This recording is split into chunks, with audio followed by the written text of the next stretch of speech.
they're going to leave you alone. That's the bottom line. And the hitting guy, ultimately, his success isn't just wins and losses. It's, hey, what is this collective offense doing? Yeah. So if I were a hitting coach again, I would dig in and try to see what each guy needed to be right, but you can't count on it. You have to know what gets you right, and then you have to figure out how to get those feels and get that work in within the framework of what you're doing every day, what's being offered. Yeah. If you're getting force-fed something that doesn't work for you, that's a tough spot. Right. And you may have to adjust it, okay? So if you go in there saying, okay, well, what gets me right is 40 mile an hour BP from 35 feet from my dad. Well, guess what? Dad can't sneak into the clubhouse or to the indoor facility and get you right. Like, you're going to have to adjust and figure it out, but it's about owning your moves, owning the feels. You can still get feels from work that you hate. You know what I'm saying? Yep. Because the bulk of what you're going to get probably is machine. So you better figure out a way of getting the feels without dad's overhand BP. Mm-hmm. Although I don't know if most dads throw good BP or not, but No, you're 1% of dads with your quality of BP. yeah, BP is something I can throw. Yeah. Yeah, there's a reason why every single dude in the freaking summer ball league we were in was like, hey, you guys got any room in that cage today? I don't know, man. I'll let you know. Because not only was your BP good, but our cage was freaking dangerous, man. Yeah, it was loud. And maybe most of it might have been the quality of the BP, but I guarantee that guy's leaving feeling good. Exactly. That was my entire focus, was how can I pump this guy up and make him believe again? Mm-hmm. So if I were a hitting coach in college, that would be my focus, getting guys to believe, not just carving them every day. Yeah, and it's not, I feel like most coaches hitting guys take the approach of what looks good on social media, what looks good, what can I video and put on Twitter. And I'm not knocking anyone for doing that. That's how, I mean, let's be honest, that's how you grow and that's how you level up in the game. Mm-hmm. Not knocking it. But if they would spend a little bit more time seeing where their guys' heads are at and seeing who's not certain, who's not right, and it's very obvious. Honestly, in college baseball, most guys wear their freaking emotions on their sleeve. If they're filled with self-doubt, they're spiraling. It's pretty obvious. Guys don't have the emotional maturity, which is fine, to show or to hide what they're feeling a lot of the time. But just pay attention to it. See where they're at, and then make adjustments, build that guy up from there, lay into that guy when he's being a puss, and just move on. Yeah, and find a way to find sincere belief, to get that guy back believing again without it being bullshit, phony, artificial. Yeah. And if you can figure that out, how to reach this guy in front of me right now who doesn't believe right now and get him back believing without a 3-for-4 day against an opponent, then you're special. Mm-hmm. And those guys are pretty rare. But again, as a player, you can't expect it. You can't expect that guy. And you got to be prepared to have the opposite. That's what I think is the number one key to going out there and playing with that bulldog mentality, is relying on yourself and what gets you right, rather than hoping that this coach builds you up or tells you that you had a good round of BP and had some sort of reaction, or shouted you out after the game for having a bases clearing double. Like, you can't expect that shit. If you can go out there and be like, you know what, I'm me, I've worked my ass off, and I'm going to go out there and compete, and I'm probably better than all of you. But if you don't show, it doesn't affect you. You're like, all right, F it. Let's just go home and freaking play Call of Duty or Vanguard. You know what I mean? Like, yeah, absolutely. That's when I was my best in that summer ball league. I was hot. And then I had 2 or 3 games where it was just K. And you came in when I was watching a show. And you're like, hey, you've been kind of playing like a bitch. Like, you've been swinging it like an Figure it out. And I'm like, okay, you got it.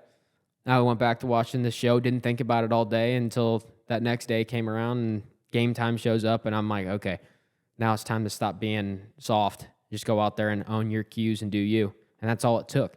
But that was, I think, a major force in that was I just completely detached myself from whatever outcome came. If I had a bomb, hell yeah, dude, sweet.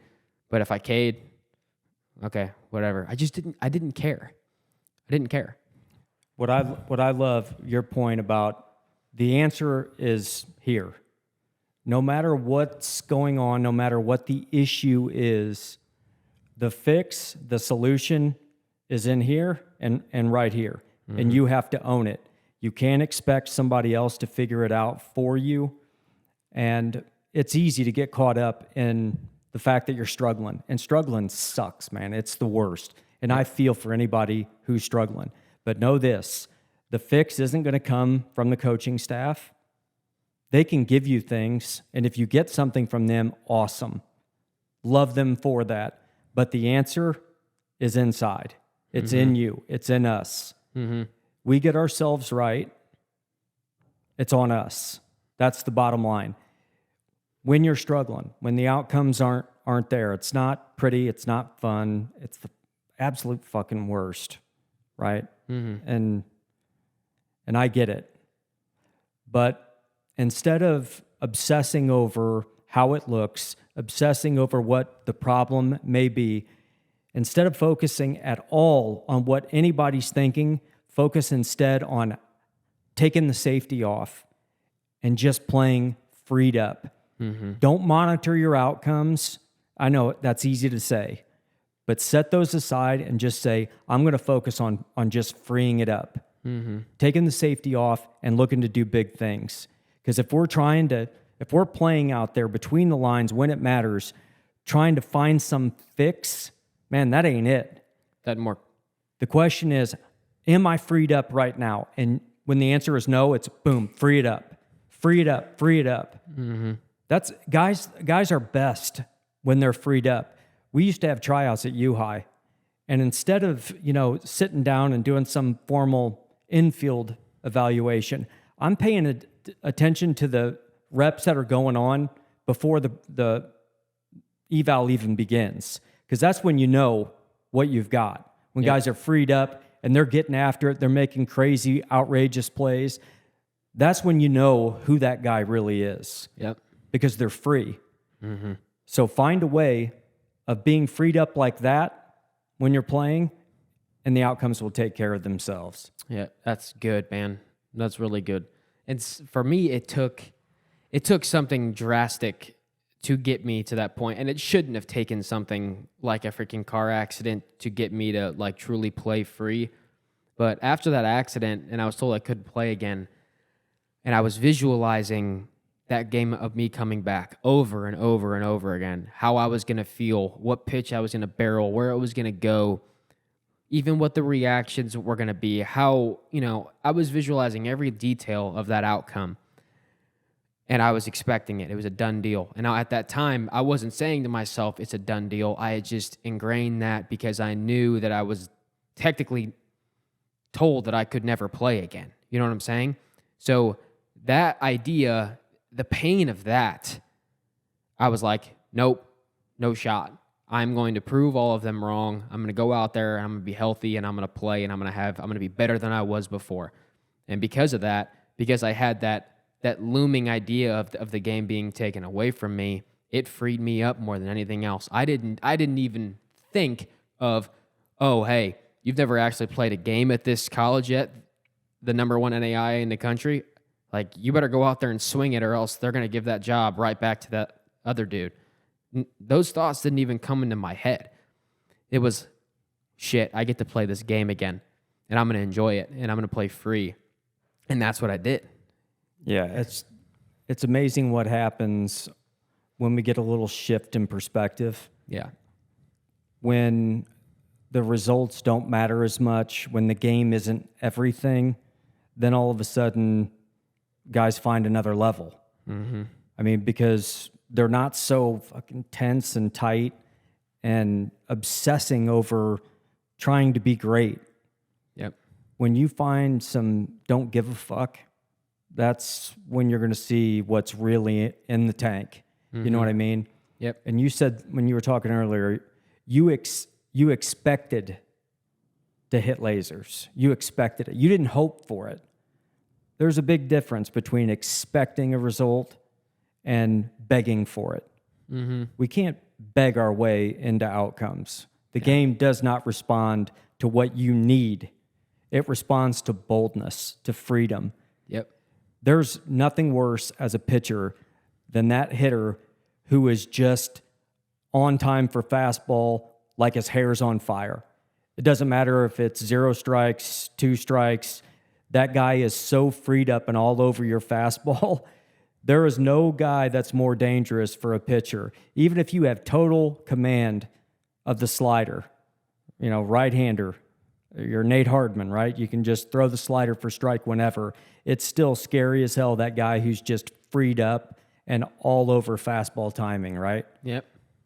There's a lesson in that. It's finding the freedom by just not giving a fuck. Yep. It's good, man. Yeah, I don't know. Everybody wants to be so good, so bad. But, it's a hard game, right? Yeah. There's 8 dudes with lateral quicks that are literally bouncing, trying to steal fractions of a second. They've got gloves on their hands, right? There's not that much real estate out there. And then, so there's 8 of those dudes. And then there's a 6'5" dude holding this little tiny ball, and he's standing on a little miniature mountain, and you're standing there with a little pole in your hand that's 2.5 inches round. The ball's round, your pole is round. It's hard, right? Yeah. And if you're worried about getting a hit, at a high level with all those athletes out there, you're fucked. Yeah, it ain't gonna work. No. I mean, if you can just free it up and say, I'm going to pick the foot up like a motherfucker and not care, and I'm just going to get after one and stick my face on it, okay. That's going to play. Yeah. I promise it's going to play. It's the only way to play. Yeah. But guys hear that, especially younger guys, freshmen, high school, all the way down. They hear, oh, just free it up. It's just a game, right? I made a TikTok and an Instagram post a few months ago, and it was... Oh, they all got butthurt, didn't they? Yes. Oh, dude. But I made 2 of them. So the first one was a hypothetical. What would you do if you could never play this game ever again? No more bus rides, no more overnight stays, no more summer ball tournaments with your buddies going to a freaking Great America. What would you do if all that was taken away from you? The comments, I'm talking hundreds and hundreds of comments. Hostility. Worse. And I can't say it because we'll get kicked out, but unaliving shit. Oh, this is everything. I'd die. I just want to die. And these are little kids, and their bios say class of 2028. And I'm hold on a second. They're kids. Yeah, but hold on a second. It blew my mind because at that age, I don't think, I can't go back and say exactly what I would have said, but I'm come on, dude. It really is just a game. And what's sad is players don't realize that it's just a game until 6 months to 2 years after their career is over and they're working a desk job. And they're shit, man. What I would do to go back there and just play. It really was just a game. Yeah. That's literally when most guys figure it out. And it's sad. It is sad. And that's why we're doing this, because we're trying to pass it along. But you know what? When I was a kid, everybody's oh, enjoy your time now because time flies the older you get. And I would sit back and be yeah, okay. Yeah. Whatever, dude. But I'm telling you, the older you get, time flies. And it's easy sitting here now to say, hey, relax, it's just a game. But we're not saying that to dismiss how much you care and how invested you are, because investing is huge when it comes to preparation. Yeah. You have to care, because caring about your future is what pulls you into action even when you don't feel like taking action. Yep. Because now that's a must. You have to work your ass off to put on the size, the strength, the speed, the velo to even have a shot. But it's a tool, right? Yeah. What we're giving you this idea that, hey, it's just a game. If you can start cycling through that, use that as a filter, you might find some freedom in it. Mm-hmm. And that's what all of this is designed for, is to just help you be you and let you be enough so that you can free it up. Because Yeah. once you do find that, whether it's through an accident or through, being out of the game, whatever it is, there's huge, immense power in finding some detachment. Yeah. I heard a quote the other day that really stuck with me. I think it was from the Chris Williamson podcast. But he said the only difference between a guy who is anxious and excited in a big moment coming up is the level of preparation that he put in before, which I find to be applicable in some ways, because if you go to a PBR event and you worked your ass off to shave your 60 time down, to increase arm velo, bat speed, whatever all that noise is, if you put in the work, it's a lot easier to just be excited and have that frame of mind like, oh, I cannot wait to show these guys how much work I've put in. But if you go in there and you're not prepared, that's when that your physiology is going to work against you, and you're going to be like, to start, and you'll be like, oh man, I'm so nervous for this, I'm so anxious, which is when you got to run these filters through and be like, no, I'm not anxious, I'm excited, and then use your physiology to your advantage to get yourself back into the mental state you need to be in. But I just thought that quote was kind of interesting. Yeah, and you know this. I'm all about preparation. Be prepared.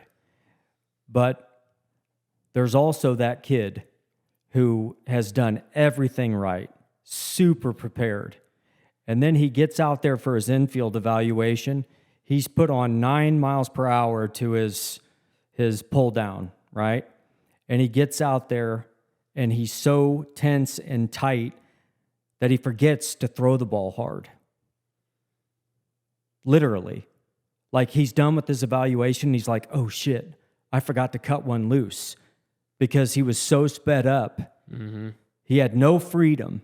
He was out there so obsessed over the wrong shit, and he paralyzed himself and either forgot to throw it hard or was so tense that he couldn't cut it loose because everything. I mean, when you do a pull down at K's Academy, like, there's nothing on the line there, right? I mean, you're loose, everything's whippy, and that's when we're quickest.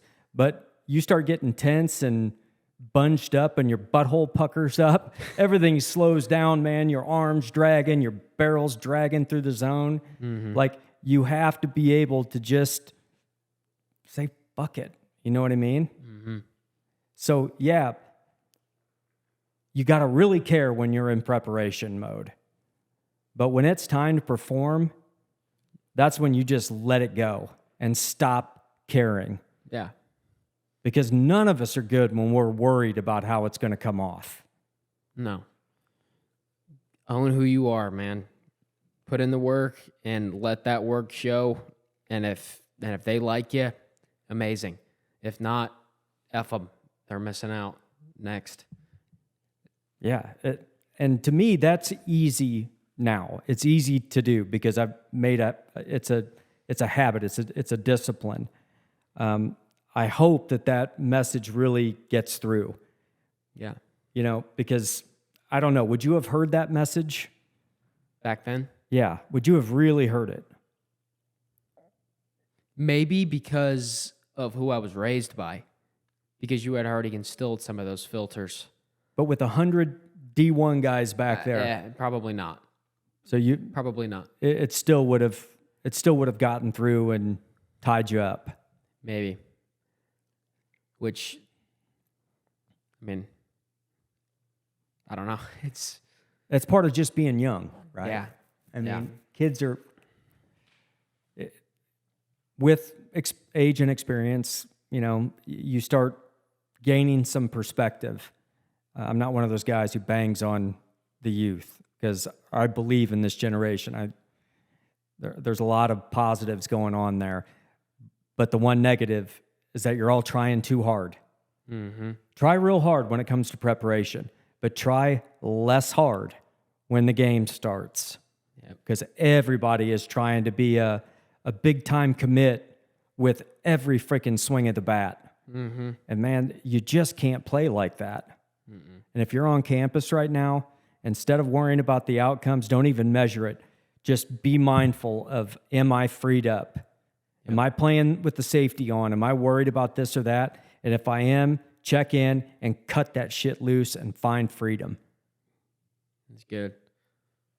Really good. Yeah, I don't know. It's easy to say though, but the more we say it, hopefully it'll start leaking into the filters that these guys have. Yeah, and that concept right there, we've mentioned what it means to use your physiology and your focus to your advantage, to get yourself cocked up, get into peak state. We can mention this stuff 100 different times, and we're going to until it sticks, because you can hear it 100 different times and not apply it and not be able to use those filters when you need them on the field. There's a big difference between hearing something and actually applying it to your life and into your career, because I guarantee you there are a lot of guys that have listened to this podcast or have listened to our social media posts, was mindful of it. Okay, I'm going to use those this weekend. Guys are coming out to see me, I'm going to use them. But then that moment comes and they're so rattled, lose control of their state, game mans, and they're like, oh shit, I didn't use it. And that's a frustrating feeling. But that goes back to your point. You have to be mindful of your state at all times. That's why we will continue to harp on these points, because that is the key. You have to ingrain them. It's a habit that you build up over time, because there is no quick fix to anything. And that's what I have an issue with social media with right now, is everybody's looking for this quick fix. Make a video, 3 ways to find confidence right now. There's 2.8 million views on it. Oh, yeah, sounds good. Because everybody wants everything right now. But this shit takes work. But if you put in that work and you develop these habits, you are going to be ahead of 99.999% of everybody else. Yep. Nothing worth having is easy. Yeah, that's exactly what I was going to say. Nothing that's worthwhile is ever going to come easily. And what we're talking about here, these distinctions, these principles, they are the keys to the city, period. Mm-hmm. This is the way to real achievement in any endeavor at all. But it comes with a damn price, man. Yeah. And this is why we're going so deep and why we're hammering certain points that are common in every one of the episodes, because you have to hear it over and over and over and over and over for it to stick. Yep. To become part of your process for filtering the stuff that's going on when you're in it, when the shit matters. Yep. But you got to pay the price. Yep. So if you've heard them and you see something on social that's this deep, right? Super shallow, quick fix, and it didn't work, okay, because there's a price to pay. Yeah. So if you're upset, you didn't use it, you didn't use the stuff you've heard us say, okay, learn from it, take it out there next time, constantly check in, be mindful. But if you keep coming back, you keep hearing them, you keep understanding them intellectually, eventually you're gonna find a spot where you use it, and then you're gonna use it again, and then you're gonna forget, and then you're gonna forget, and then you're gonna use it, and then you're gonna forget 3 more times, and then you're gonna use it 3 times. That's the price. Yeah. It's repetition. It's like a muscle. Yep. The more you use it, the bigger it becomes. It grows. That's why I think utilizing a journal is so damn important. I mean, I've got goals for myself right now. I won't go into them yet. Yeah, see, exactly. I'm the journal guy. Yeah, I've right. got 1,000 of these. I know, which is awesome. But I have the same 6 things that I write down every single night. we will be this. I will get here. I will do this. This will happen. Will. And I've been writing those down every single night for, I think, 3 or 4 months. I still forget them at times. Early on, I was still forgetting them. But then I started to write them down, close my eyes, and visualize what it's going to be like for me when I accomplish these things. I'm doing it every single night. And instead of going to bed worrying about shit, I'm going to bed with these thoughts and these outcomes that are going to happen. And then next thing I know, we're making massive progress on accomplishing these goals together because we've been writing them down. We've been sitting down. What do we got to do to make this a reality, and then taking massive action afterwards?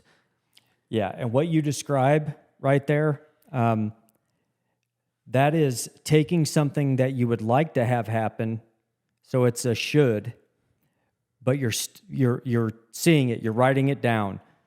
You look at it in the morning, you think about it. It's what you go to sleep thinking about. Doing that over and over and over is stoking the fire to where something that you should do becomes a must, where something that you would like to see happen, you get white hot desire that it has to fucking happen. Yep. That's everything. That's the difference. But that doesn't happen without, again, paying the price. And the price is sitting down to journal, going back through don't just write, go back and read through the stuff that you wrote, because it just becomes more top of mind and it becomes a white hot desire. That's awesome. Because we only get what we must have. Yeah. How often do we get what we think we should have? And right now, everybody should have a great career. But has it become a must? Yeah. If it doesn't become a must, I hope you get lucky with those 7 other guys at your spot. And all of them are older than you. If you follow me? Oh, yeah. That's some profound shit right there, my man. Wow. Yeah, well, again, just paying the price, right? Mm-hmm. The stuff, the more we talk about it, the more you all plug into it, it becomes a part of your process. Yeah. I think one thing, just something small that players can do to be able to go out there and execute controlling their physiology and their focus, all these things that we're giving them. What I did when I was in high school is I wrote some stuff in my hat, like on the bill of my hat. And it was like, be cocked up. Go out there and do damage. It was like, be cocked up, do damage. I had those things written down in my hat. Every time I took my hat off to hit, it's right there, and I'm looking at it. And boom, that filter's readily available right there. And I'm mindful of it. And now I know I got to go up there cocked up, because if I don't, I'm not going to show who I am, and I'm not going to get the results that I want. That's why I think a lot of guys write Bible verses, to keep things in perspective, to see the end goal, to see why you're doing what you're doing, and for them in that situation, to see the creator who's giving you these opportunities. I just think that's something that a lot of guys can do too. Well, you're talking about getting ready to step into the batter's box. What makes a hitter dangerous is going up there with clarity and seeing cocked up, do damage. That takes a pretty overwhelming task and simplifies the hell out of it. Yep. Do damage. Yep. Instead of this process of, what's he going to throw here, and there's a million things that we can grind ourselves over. But if the message, the approach is do damage, there's clarity in that. And clarity is absolute power, especially in the batter's box. Clarity right there. That's why when you get hot at the plate and you're 8 for your last 12, and players ask you, man, what are you thinking up there? Like, coaches ask you, what did you change? I don't know, dude. Like, I just wasn't thinking. No idea. Yeah, I have no idea what happened, which is why when you nuke a ball, no doubt bomb, you can barely feel it off the bat, and you're like, what just happened? You simplified. Your mind's clear. You know what the end goal is. You know what you have to do to accomplish that end goal. It's that simple. Yeah, clarity is power. But then, so you get hot, and what are you thinking about when you go to bed? You're replaying all those and you're like, oh, I'm just fucking mashing, right? Yep. Think about the guy who's going the other direction. Instead of seeing those great swings and feeling that, they're feeling an absolute sufferfest. Yeah. And they're replaying it over and over. That's one thing that is the absolute kiss of death, and it turns 0 for 4 into 0 for 40, is sitting in that filth and replaying that over and over and over. We become what we think about most of the time. You've got to find out, look inward, and figure out what you're thinking about most of the time. Because when you start getting self-conscious, we talked earlier about standing out, dick in the dirt baseball. How do I get back there to that place, playing with fire and all those things? Well, what are you allowing to replay in your head? If you're not playing well and you're not on fire, you better go to bed thinking about the swings of being on fire. Yep. Because if you're sitting there replaying terrible at bats or terrible BP rounds, going, oh, what am I doing?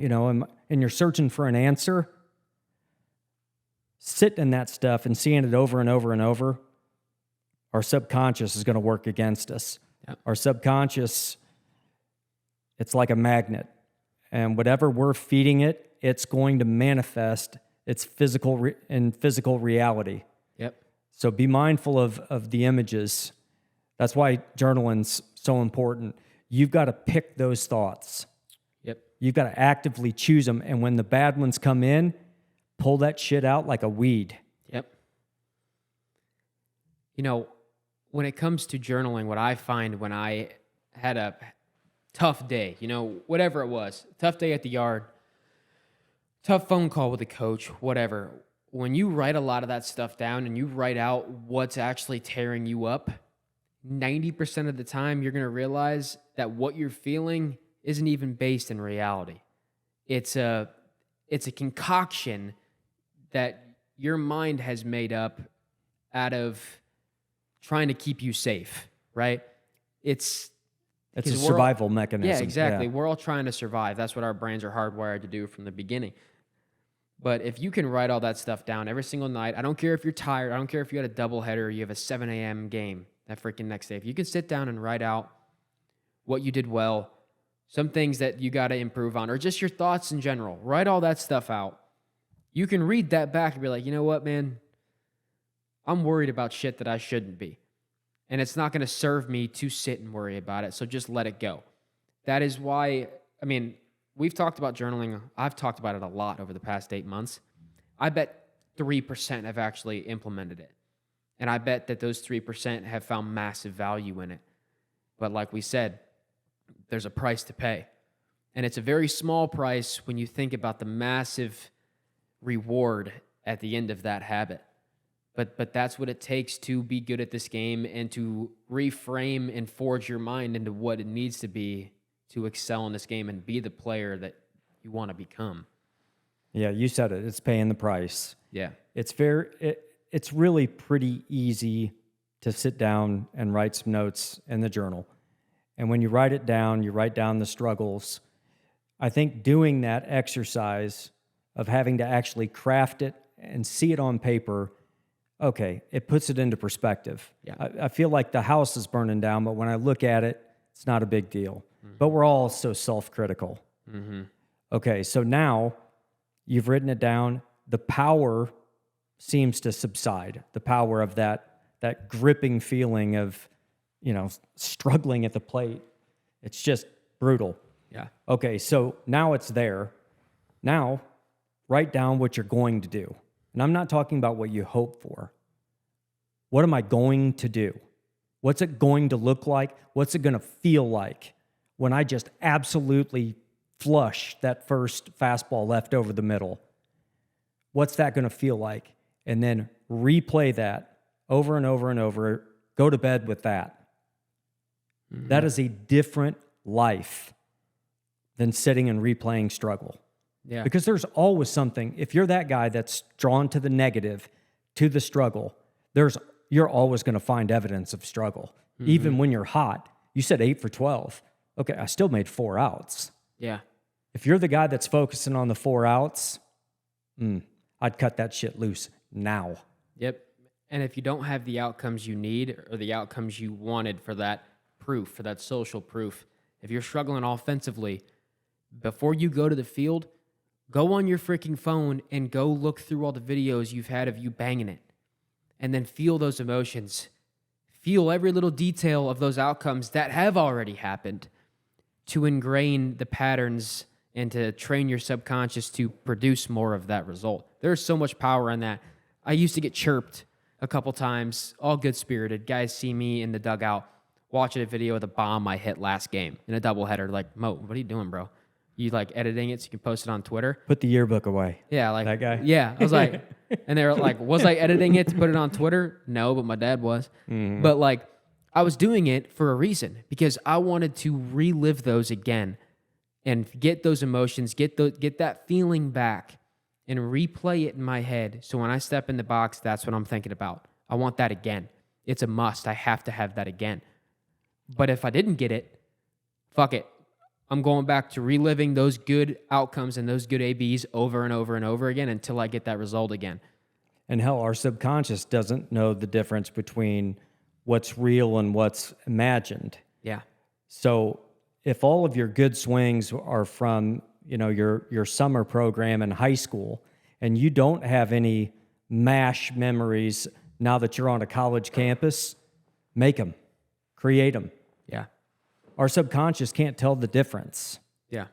So create them and see it and feel it, because the clearer that image becomes in your mind and the more you feel it, the more likely that is to manifest. Yep. And I know that sounds like mystical, cosmic, but that shit is real. That's why the most successful people in the history of our world have contributed all of their success to it. Michael Jordan, Tiger Woods, Jack Nicklaus. Every PGA player Yeah. visualizes the shot. They will not step over it until they've seen the exact shot in their minds first.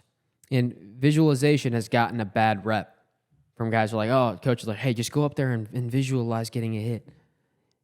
That ain't it. It's a process, and it's the most rewarding, fulfilling process you can ever have in your life if you develop that habit and make it a habit. It is the most rewarding thing that you can do, and it'll give you the outcomes you need if you do it consistently. Well, and think about two players, okay? One player, they're both struggling. One player is going to sleep, replaying it over and over and over. What do you imagine is going to be his state the next time he steps into the batter's box? Weak, right? Hesitant, unsure, paralyzed.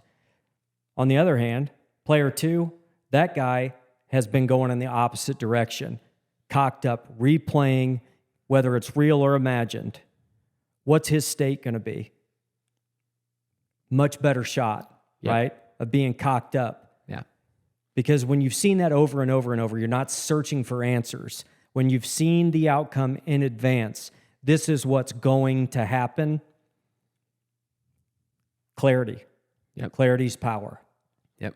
Now it's about doing damage. It's not about, oh, am I dropping this? Am I doing this? All that bullshit goes away. It goes back to clarity, do damage. Yep. Because you've seen it over and over and over. Do not discount the power of visualization, and it works across the board in everything. Yep. I need to use it more in my golf game. We both do. Yeah. Well, speaking of visualization, we're working on some stuff right now hard that's going to give you guys the tools to actually properly visualize. We're going deep. We're going deep, and we're going to have it available to you guys, and it's going to be something that, I don't know when we're going to post it, but 4 to 6 weeks. yeah, you think? Yeah.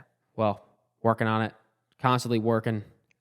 Expect the next podcast episode here soon. If you have anything you want us to talk about, comment on the YouTube video. Show us some love, man. Send it to your buddies. Send it to if you're a mom or a dad, send it to your other friends. I mean, let's Send it to people. Yeah, send it to someone.